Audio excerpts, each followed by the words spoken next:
오늘은 어린이 주일이지만 히브리서 12장의 본문을 가지고 지금까지 살펴본 히브리서 11장 내용을 이어가고자 합니다. 사실 오늘 본문은 히브리서 11장, 믿음장의 총 결론이라고 할 수 있습니다. 믿음의 사람들에게 마지막으로 당부하는 권면의 말씀이 나옵니다. 지금까지 강조한 대로 믿음을 갖고 살면 되지 또 무슨 권면이 필요한가 이렇게 생각할 수 있습니다. 실제로 믿음의 사람은 두려움을 만나도 당당합니다. 시험을 거뜬히 뛰어넘습니다. 하나님의 기적을 경험하기도 하고요. 그래서 세상이 감당하지 못하는 사람들입니다. 어때요? 이 표현들이 굉장히 낯이 익지요? 지금까지 살펴본 설교 제목들 아닙니까? 그러나 여러분 이거 아십니까?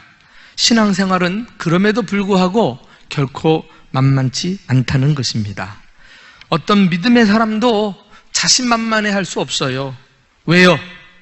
신앙생활에는 수많은 문제들이 도사리고 있기 때문입니다. 그것도 그냥 문제가 아니라 풀기 어려운 난제들인 것입니다.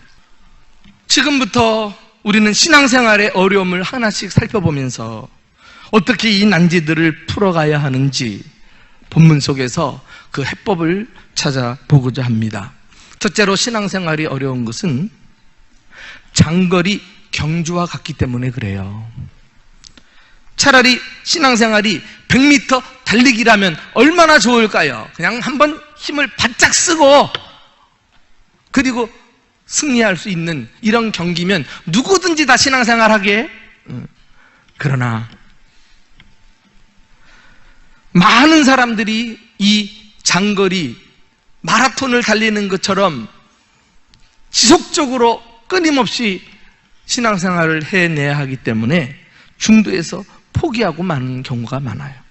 여기에 신앙생활에 어려움이 있습니다. 자, 우리 1절 말씀을 다 같이 읽어보실까요? 시작. 이러므로 우리에게 구름같이 둘러싼 허다한 증인들이 있으니 모든 무거운 것과 얽매이기 쉬운 죄를 벗어버리고 인내로서 우리 앞에 당한 경주를 하며. 신앙생활은 우리 앞에 있는 경주와 같다.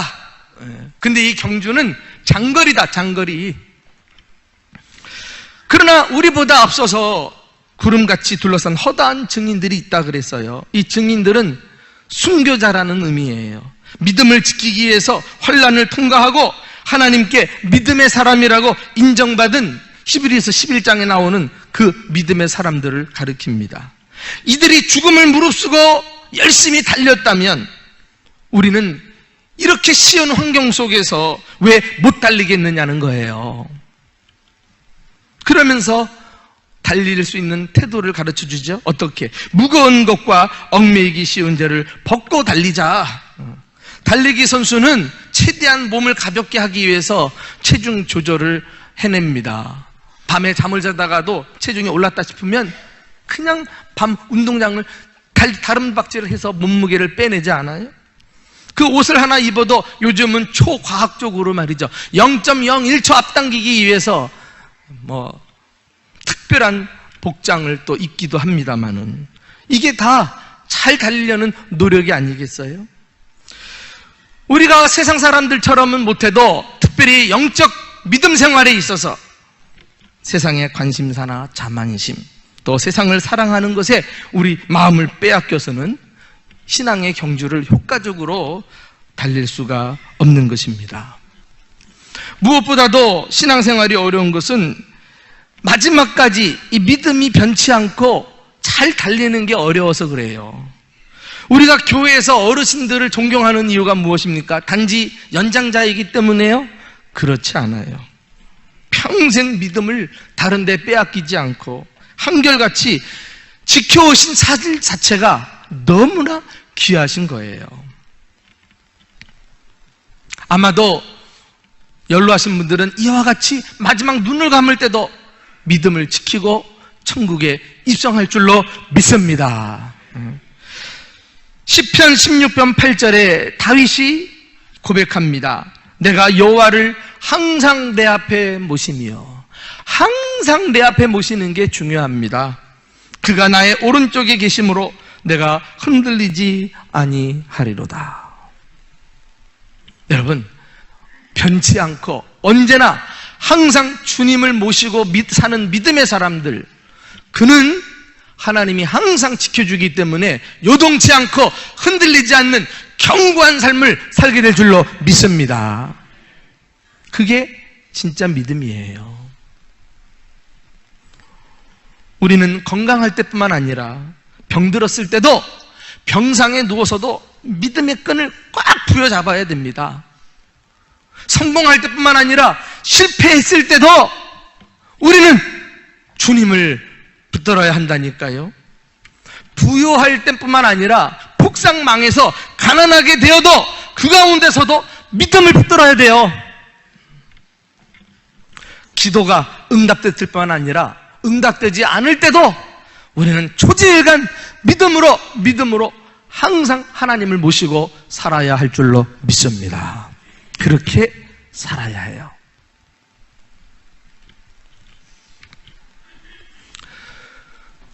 우리 예수님은 누구보다도 우리를 끝까지 사랑하시는 일에 본을 보여주신 분이십니다. 이제 십자가를 지시기 일주일 전 예루살렘 성을 들어가셔서 이제 곧 있으면 죽게 되실 것을 알면서도 예루살렘을 굳이 통과하시네요. 그런데 그 성 앞에서 마음을 다지십니다. 자기 사람들을 사랑하시되 끝까지 사랑하시기로 결심하고, 그리고 예루살렘 성으로 들어가셔서 십자가를 지셔요. 자기 사람을 사랑하시되 끝까지 사랑하신다. 와, 이거 정말 예수님도 결심을 하셔야지만 기어코 성취하실 수 있는 이 위대한 신앙의 경주. 예수님이 먼저 우리를 사랑하기로 변함없이 결심하시고, 그리고 이제는 우리에게 변함없는 사랑을 요구하고 계십니다. 자격이 있으시죠? 우리도 주님께 항상 변함없이 사랑하는 모습으로 언제든지 이 믿음의 경주를 달려야 하지 않을까요? 그러나 사실 이 오랜 경주는 우리 심신을 지치게 만들어요. 또 절망스럽게도 만들고요. 그래서 우리는 신앙의 경주를 하면서도 주님을 통해서 해답을 얻어야 합니다. 자, 우리 한번 예수님께서 3절 말씀에 어떻게 이 긴 신앙의 과정을 이겨나가셨는지 우리 3절 말씀 한번 다 같이 읽어보실까요? 시작. 너희가 피곤하여 낙심하지 않기 위하여 죄인들이 이같이 자기에게 거역한 일을 참으신 일을 생각하라. 예수님이라고 왜 힘든 여정이 없었겠어요? 모든 사람들이 예수님을 모함하고 죽이겠다고 달려드는 상황 속에서도 주님께서 인내하시고 참으시면서 기어코 십자가를 지시고 구원을 완성하신 줄로 믿습니다.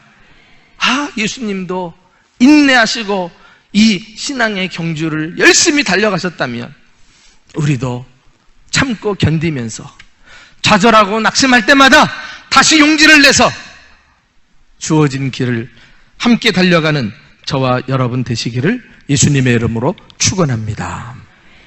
두 번째, 신앙생활이 어려운 것은 정신을 놓으면 목표를 이룰 수 있기 때문에 그래요. 마라톤에 출전한 선수가 목표가 어딘지 모르고 달린다는 것은 있을 수가 없죠. 엉뚱한 데 가서 헤맬 테니까. 그래서 선수들은 시합 전에 코스를 샅샅이 익힙니다. 그리고 목표를 향해 전심전력하는 거 아니겠어요?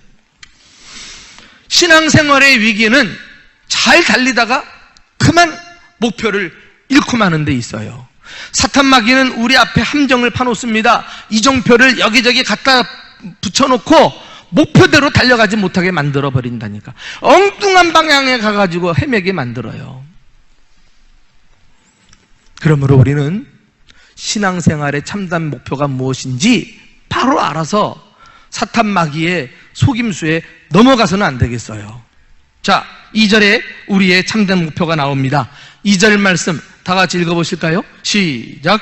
믿음의 주요 또 온전하게 하시는 이인 예수를 바라보자. 그는 그 앞에 있는 기쁨을 위하여 십자가를 참으사 부끄러움을 개의치 아니하시더니 하나님 보좌 우편에 앉으셨느니라.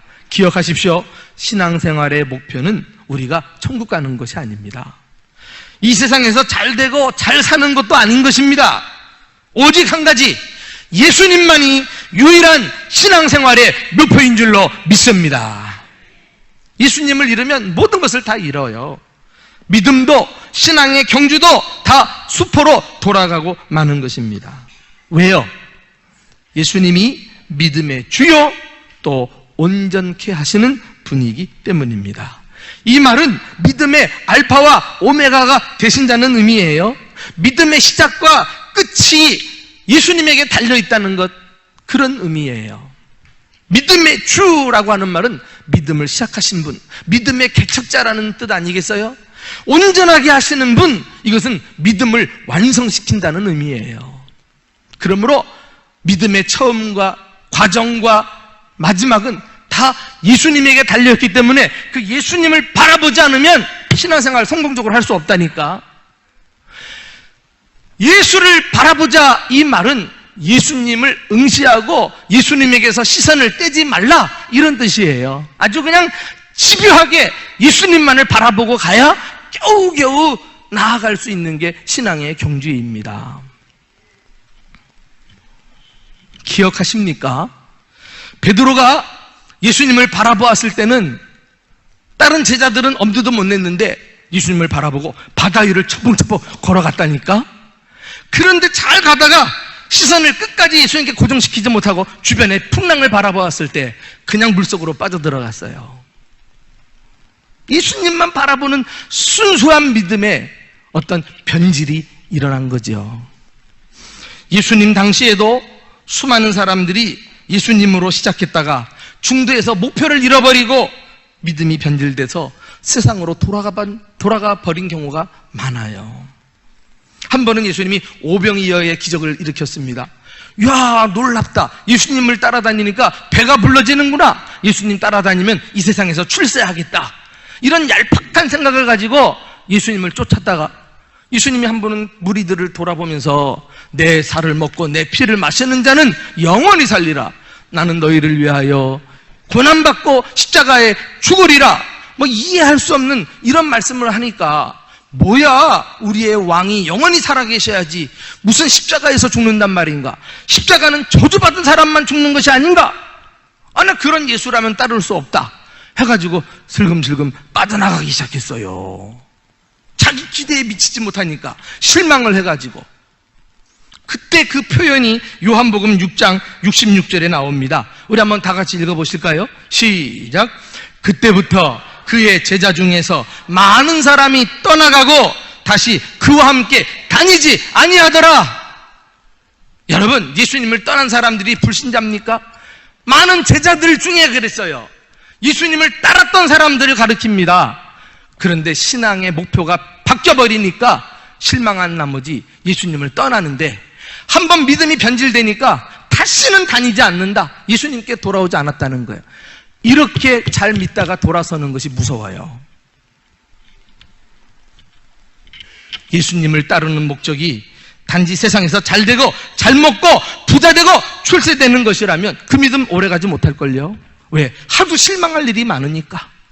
앞서 말씀드린 대로 이게 오랜 장거리 마라톤인데 순간순간 어려움이 찾아오는데 어떻게 잘 될 줄만 알고 주님을 따라가지고 믿음을 지키겠어요?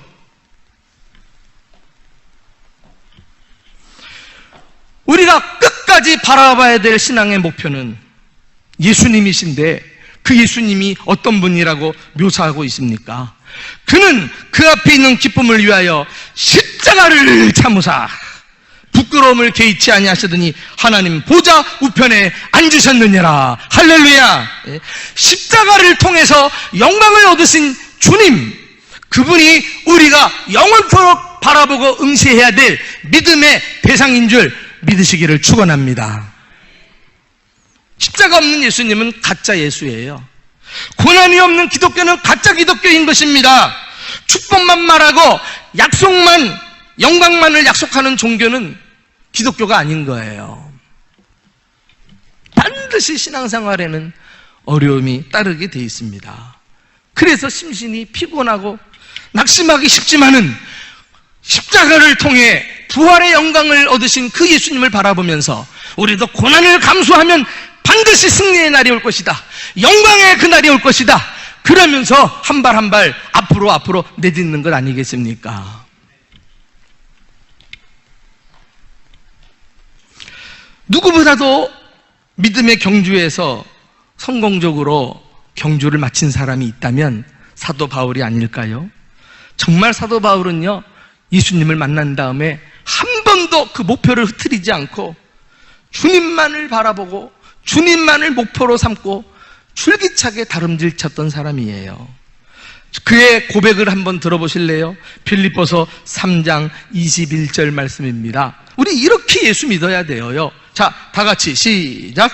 내가 이미 얻었다 함도 아니요 온전히 이루었다 함도 아니라 오직 내가 그리스도 예수께 잡힌 바 된 그것을 잡으려고 달려가노라. 여기도 보면 바울은 신앙생활을 달리기로 비유를 했다니까요. 머뭇머뭇거리면서 여유롭게 한가로이 시간을 보낼 수 있는 그런 상황이 아닌 거예요. 달려가야 돼요. 달려가야 돼. 예수님께 잡힌 바 된 그것을 잡으려고. 예수님이 사도 바울을 만나 주셨을 때 바울에게 주신 그 사명, 그것을 끝까지 놓치지 않고 주님을 향해서 사명을 이루고자 달려갔던 거 아니겠어요? 그 달려가면서 나는 이미 다 얻었다, 자만하지도 않았어요. 온전히 이루었다, 멈추지도 않았어요. 과거 영광은 다 뒤로 날려버리고 처음 다른 집 하는 것처럼 그는 열심히 주를 향해 나아갔던 것입니다. 그래서 그는 마지막 순간에 달려갈 길 다 마치고 믿음을 지켰다, 선한 싸움을 싸웠다, 이제 나에게 예비한 의의 면류관을 기다리노라, 이렇게 고백하는 사람이 된 줄로 믿습니다. 사랑하는 교회 여러분, 혹시 열심히 달려가는데 삶의 여러 가지 문제들이 우리 시야를 가려서 목표가 잘 보이지 않을 때, 그리고 세상의 다른 것들의 시선을 빼앗겨서 삶이 매우 어수선해질 때, 우리를 위해 앞서 고통당하시고 영광의 지위를 차지하신 그 예수님을 떠올리면서 그 예수님이 오늘날도 내 곁에서 나의 어려움을 도와주시고 붙들어 주실 것을 믿고 절대로 도중에 포기하지 말고 믿음의 다름질을 마지막까지 성공적으로 달려가는 저와 여러분 되시기를 주님의 이름으로 축원합니다. 마지막으로 신앙생활이 어려운 이유는 하나님의 징계가 있기 때문에 그래요. 이해할 수 없는 고난이 따라요. 그런데 오늘 본문에 보니까 현재 당하는 고난을 하나님의 사랑의 채찍이로까지 표현하고 있네요. 본문은 이것을 징계라는 단어를 사용하면서 설명하고 있습니다. 자, 우리 한번 6절, 7절 다 같이 읽어보실까요? 자, 시작. 주께서 그 사랑하시는 자를 징계하시고 그가 받아들이시는 아들마다 채찍질 하심이라 하였으니 너희가 참음은 징계를 받기 위함이라. 하나님의 아들과 같이 너희를 대우하시나니 어찌 아버지가 징계하지 않는 아들이 있으리요. 징계란 무엇이죠? 꾸짖고 벌을 주면서 양육하는 거 아니겠어요? 이 징계는 때로는 이해할 수 없어요. 원치 않는 경우가 있어요. 또 나는 특별히 잘못한 거 없는 것 같은데 나한테 일방적으로 훅 하고 다가오는 수도 있단 말이에요. 그래서 우리를 당황스럽게 만들어요. 좌절시켜요. 그런데 여러분, 이런 징계는 하나님께서 그 자녀에게만 주시는 자녀됨의 증거라는 사실을 아십니까?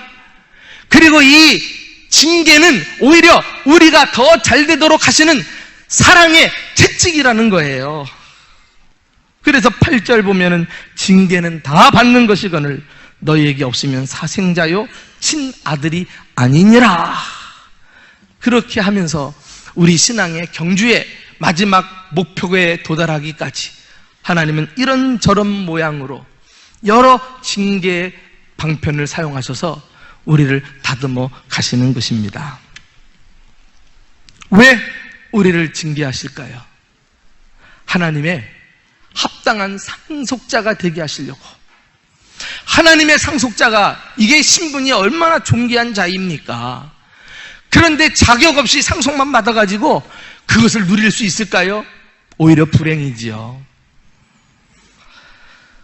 이 유산의 특권이나 유산을 관리할 수 있는 책임이 없는 서자, 오늘 본문에는 사생자라고 되어 있는데 서자에게는 이런 징계가 오지도 않아요.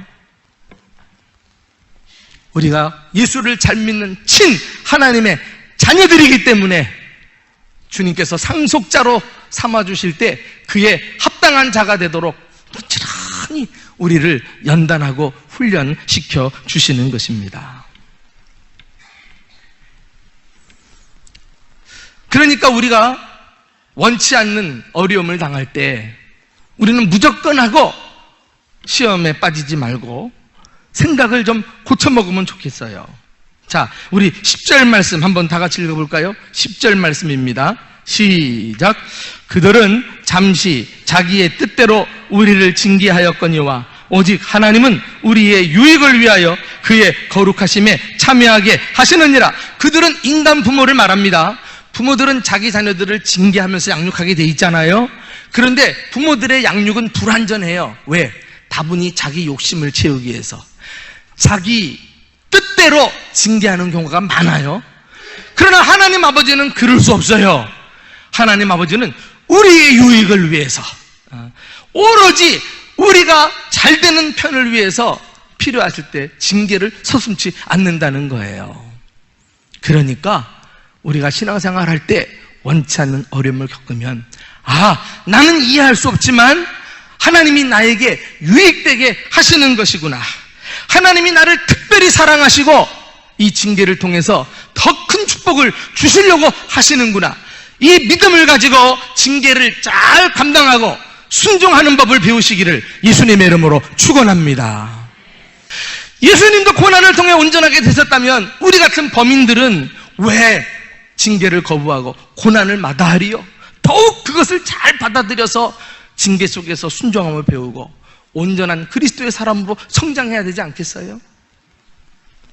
예수님도 고난과 징계를 순종함으로 감당하셨다면 우리도 긴 신앙의 경주를 달려가면서 때로 이런저런 모양으로 어려움이 찾아오고 징계라고 느껴질 때 그것을 불평하지 말고 하나님이 나를 특별히 사랑하시는구나, 더 하나님이 좋은 거 주시려고 하는구나 순종하면서 인내하는 가운데 기어코 신앙의 경주를 마치는 저와 여러분 되시기를 예수님의 이름으로 축원합니다. 신앙생활은 어렵습니다. 참 저도 여러분들을 이끄는 목회자로서 여러분 신앙생활 하기만 하면 복 받습니다. 그래서 사람 끌어모으면 얼마나 좋을까요? 그러나 성경은 그렇게 말씀하고 있지 않는데 어떻게 해요? 큰 환난을 나온 사람들이다. 신앙의 경주를 열심히 달려가야 한다. 오늘 이런 말씀들 앞에 다시 한번 삶의 옷깃을 여미고 믿음의 주요 온전하게 하시는 예수님만을 또렷이 바라보면서 마지막 날 최후 승리 얻고 믿음의 사람으로 인정받는 저와 여러분 되시기를 예수님의 이름으로 축복합니다.